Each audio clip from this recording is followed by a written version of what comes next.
Welcome back sa ating channel at sa mga solid supporters natin dyan, sa mga subscribers at mga viewers natin. Isang magandang umaga sa ating lahat.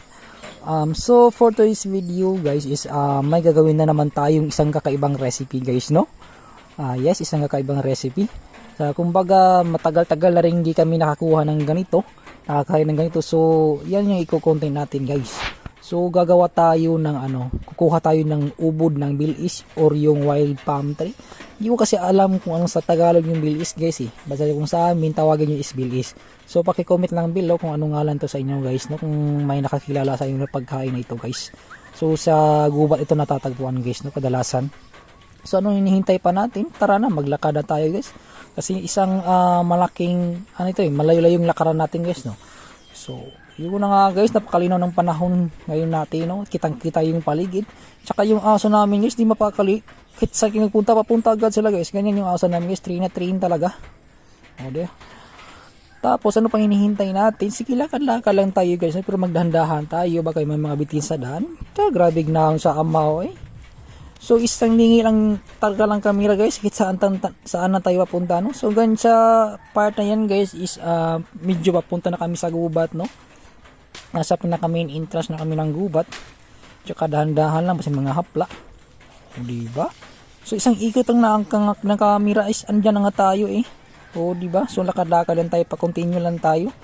Tsaka sa part yan guys is andyan na tayo sa kukuhaan natin ng bilis, yung wild palm tree guys. So dahan-dahan lang tayo, baka may mga tambubuan, tsaka yung mga buyog bukod-bukod na yan guys, no? So dyan sa una niya guys, yung parang para kasi siyang guys parang puno na ng niyog. Kumaga variety ata ito ng niyog kaso hindi lang siya yung bunga is maliliit lang guys. So yan dapat yung kunin natin yung maliliit lang, no. So tigbas-tigbas di hindi lang tigbas-tigbas. Grabing maraya sa amaw eh. So ganyan yung pinakahid niya guys, yung pinakaputan ng mga dahon niya. Oh. Siyempre kunin niya itong mga dahon tsaka pasarin yan. At ito namang ating bilis guys, sobrang kapit talaga sa bago niya guys. Nahihirapan talaga ako din sa pagkuha guys. Ilang bisis ko yung pinas at saka binutang. Kasi hindi ko siya mabuhat-buhat. O tingnan, kapit talaga siya guys, no. Pero don't worry guys, yung itak natin is matalim naman dyan. So pagkatapos natin ispasanin na natin yan guys. So yan yung itsura niya guys, no. At yun na nga is pagkatapos namin kumuha niya is lakad na agad kami pauwi guys, no. Pero hindi tayo nakapaghintay guys. Pinatad natin at para kunin yung ubod guys, no. Yan yung itsura niya guys, yung wild palm tree. Oh, di ba? So sa kanyang kalagay guys, maliit yung kukuha natin. Oh, ganyang kalagay guys, parang bukton ko lang Pero yan naman talagang kadalasan ng mga ubod eh. Maliliit lang talaga kasi nasa pinaka inner core nila yan guys. Kumbaga yan yung pinaka buhay nila. Oh, di ba? Yan yung lulutuin natin mamaya guys. Babalotin natin ng lumpia. So pagkatapos natin pagkumuha, pang hinihintay natin lakad na pauwi kasi is malayo-layo ting lakaran pauwi eh.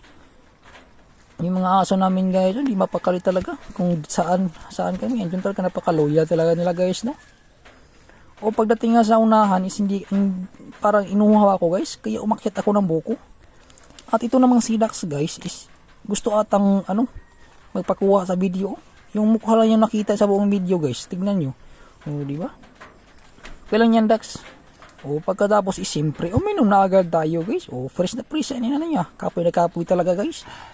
O pagkatapos nating makipag-relax ng konti, siyempre lakad ulit, continue sa paglalakad pa para i-process na natin to guys, no. Oh, may baon pa kaming 2 buko. Di ba? So una nating gagawin is siyempre linisan na agad yan. Hugasan na agad yan kasi is, may mga dumi-dumi para matanggal yan, di ba? So pagkatapos is siyempre hiwa-hiwain ng pinong-pino yan guys. So yan So medyo pinol na yung paghiwa natin, no, para maputos natin sa lumpia mamaya. So tadtarin na yan, ganyan ka pino guys. Yan yung pinaka-itsura niya pag natadtaran guys, no. Parang parang bamboo shoes lang eh. Tapos isit aside na natin yung natin guys, ubod. Okay, tapos yung ating mga ricados, yung mga lamas, sibuyas tsaka ahos parts na yan. Yan yung pinaka basic na lamas natin sa bukid eh, yung sibuyas tsaka yung ahos natin guys. At hindi na nga ako nakapaghintay, sinalang ko na yung kayo namin tsaka yung kaha. Tsaka yan yung kahan namin guys, napaka-memorable niyan. Kasi yung tagahugasin is yung aso namin, kaya sobrang linis. O, di ba? Tapos igisa na igisa na sa mantika yung ating mga ricados, yung ahos sa kasibuyas para lumasa na lumasa talaga. Okay, so pagkatapos is syempre ilunod na yung pinaka the best sa lahat, yung heart ng wild palm o yung ubo ng bilis. So igisa lang yan guys. So pagkatapos is lagyan na agad ng tubig para palambutin. Di ba? So huwad-huwaran lang ng tubig yan guys. Hintay lang tayo mga ilang minuto para maging malambot yan guys, no? Siyempre, hindi kalimutan yung asin. Yan yung pinaka-importante sa lahat dito, yung mga pambalasa natin ba, yung asin. So okay na yan mga asin, tsaka yung magic sarap, no, yung nagpapalasa talaga sa pagkain. Kahit di ka marunong magluto basta may magic sarap, okay na yan. Yan tayo guys, pinaka-basic lang yan eh. Pagkatapos yan is siyempre takba na ng takob ng kalero guys. Hinahintay ng konti.